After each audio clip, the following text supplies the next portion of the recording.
सॼे मुल्क में आज़ादी जो ॾिहाड़ो क़ौमी जोश ऐं जज़्बे सां मल्हायो पियो वञे। इस्लामाबाद में 31 ऐं सूबाई गादी वारनि शहरनि में 21 तोपनि जी सलामी ॾिनी वई।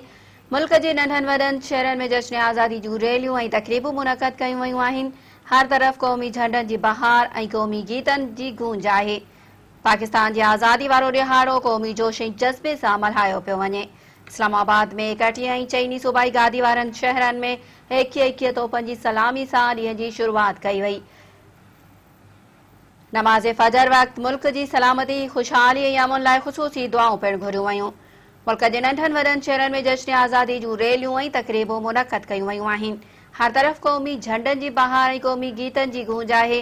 पाकिस्तान ज़िंदाबाद जे नारनि जूं सदाऊं बुलंद कयूं पियूं वञनि।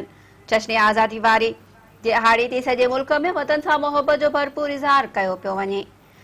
सियासी समाजी दुनियनि तरफ़ां हज़ारे रैलियूं कढियूं वयूं आहिनि। शहरनि, घिटियुनि, गलियुनि ऐं रोडनि खे क़ौमी झंडनि सां सिंगारियो वियो आहे।